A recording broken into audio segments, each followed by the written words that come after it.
بسم الله الرحمن الرحيم إذا زلزلت الأرض زلزالها وأخرجت الأرض أثقالها وقال الإنسان ما لها يومئذ تحدث أخبارها بأن ربك أوحى لها يومئذ يصدر الناس أشتاتا ليروا أعمالهم فمن يعمل مثقال ذرة خيرا يره ومن يعمل مثقال ذرة شرا يره۔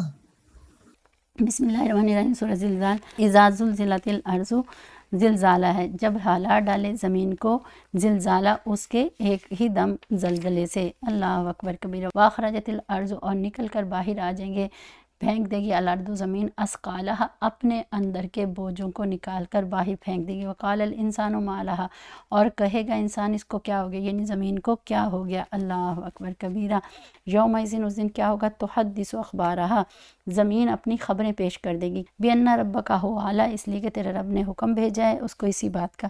یومئذ، اس دن کیا ہوگا، یسترو، اس دن ہو جائیں گے الناس، لوگ اشتاتاً، طرح طرح، یعنی ہر طرح کا گروپ اپنا اپنا الگ الگ بن جائے گا، گناہ گاروں کا اور نیکوں کا، جنتوں کا، جہنمیوں کا، چوری کا، غیبت کا، چغلی خانے والوں کا، ہر ایک چیز۔ لیروا اعمالہم، تاکہ اللہ تعالیٰ فرمائیں گے ان کو ان کے اعمال دکھائے جائیں۔ ومن یعمل مثقال ذرۃ، جو جس نے بھی عمل کیا ہوگا، مثقال ذرۃ، ذرہ برابر بھی، خیر یرہ، وہ اپنی اس بھلائی کو بھی دیکھ لے گا۔ ومن یعمل مثقال ذرۃ، اور جس نے ذرہ برابر بھی عمل کیا ہوگا، شرن، برائی کا، یرہ، وہ اپنی اس برائی کو بھی اچھی طرح دیکھ لے گا۔ وہ جب سور پھونکا جائے گا زمین کے اندر، ایک دم زور کا بھونچال آ جائے گا اور بہت زیادہ کانپے گی۔ اس لیے ابو ہریرہ سے بھی روایت ہے کہ نبی صلی اللہ علیہ وسلم نے فرمایا زمین اپنے جگر پاروں کو اگل دے گی، یعنی سونا چاندی جو بھی اس کے اندر جو کچھ بھی ہوگا ستونوں کے بائیں نکل پڑیں گے، اور پھر فرمایا اسے دیکھ کر افسوس کرتے ہوئے کہے گا اسی مال کے لیے میں نے فلاں کو قتل کیا تھا، آج کوئی اس کی طرف دیکھتا بھی نہیں۔ اسی طرح جو لوگ کی رحمی کرنے والا ہوگا وہ کہے گا اسی کی محبت میں آ کر میں نے اپنے رشتہ داریوں سے برا سلوک کرتا رہا تھا، اور چور کہے گا اسی کی محبت میں آ کر میں نے ہاتھ کٹوایا تھا، وہ مال اسی طرح پڑا رہے گا، کوئی بھی اس کو نہیں لے گا، یعنی ہر چیز زمین سے نکل کر باہر آ جائے گی، اور پھر انسان وہاں پہ حسرت اور افسوس کرتا رہ جائے گا کہ یہ مال پیسہ، یعنی جس کی خاطر میں نے اللہ کو، نبی صلی اللہ علیہ وسلم کو، اپنے رشتوں کو، ہر چیز کو تباہ و برباد کیا، اور آج یہ کیا ہے، اس کی حیثیت اللہ تعالیٰ سامنے کھول کے ہر چیز زمین اپنے اندر سے نکال کے پھینک دے گی۔ تو انسان حیران ہو کے دیکھے گا کہ میرا حمیرہ اتنے بج کر اتنے منٹ پہ زمین پہ بیٹھ کے یہ گناہ کرتی تھی، وہاں جا کے یہ کیا تھا، اس نے اپنی آنکھ کان دل دماغ سے یہ گناہ کیا تھا۔ زمین ایک ایک رپورٹ ہمیں ہماری پیش کر دے گی، یہ بتائے گی فلاں وقت میں بیٹھ کے حمیرہ نماز پڑھتی تھی، قرآن پڑھتی تھی، درس قرآن دیتی تھی، یہ بتاتی تھی، لوگوں کو دین کی طرف بتاتی تھی۔